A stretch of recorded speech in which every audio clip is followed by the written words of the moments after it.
Greetings to you all. I am Amina Fundi. I'm 20 years old and I'm currently a student at the University of Cape Town. I'm also a beneficiary of the 1608 Trust, and I'm here before you today to speak to my experience and journey through the past 10 years since the passing of my father, Hassan Fundi, in the devastating occurrence that happened in Marikana while he was in the line of duty. It's no surprise that his passing left my family and I broken, voided, and challenged with a lot of financial, emotional, and mental turmoil, just like it would many other families. My father played a very huge role in mine and my siblings' characters and value systems, our religious faith, and our intellectual our intellectual interests and stimulations.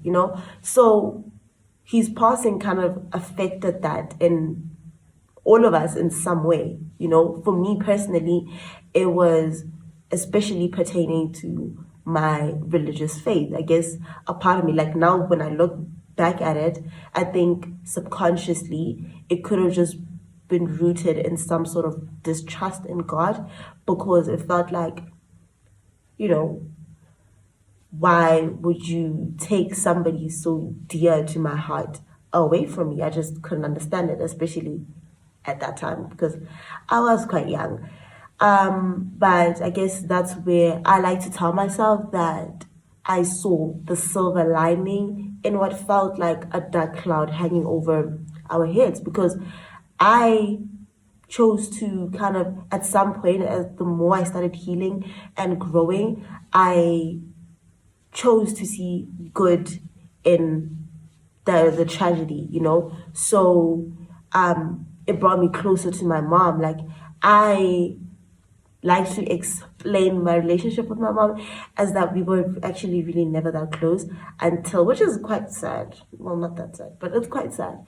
We were never that close until the passing of my dad, and like she's somebody that I really treasure. But at that time, I overlooked her. At that time, and like a few years after that, I overlooked her and I took her for granted. And now when I think back to that, I really wonder to myself, like, really, Amina, And it also brought me closer to God, like to that same religion, that the same God that I at that time did not trust. It brought me closer to Him because I started actually being interested in the religion for myself. Like, there's a difference. I actually like to believe there's a difference between like being in a religion because your parents are influencing you, which is good, like parental influence if you're religious like that.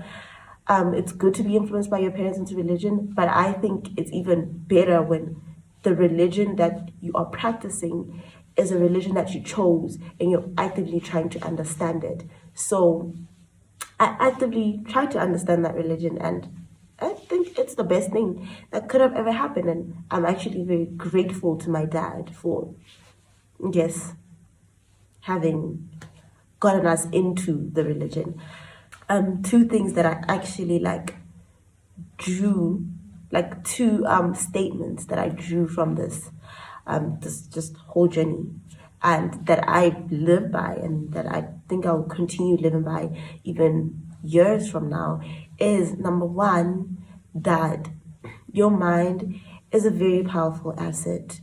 It's a very powerful tool, and where focus goes, energy flows. And the way that I like to, I guess, perceive that is that, like, what I choose to focus my thoughts on consistently, about myself and about my life and just my circumstance, is what I'm putting energy towards. And I'm essentially manifesting that into my physical reality. I'll start to think about it and focus so much energy towards it, so much so that I'll start believing it to be my actual reality.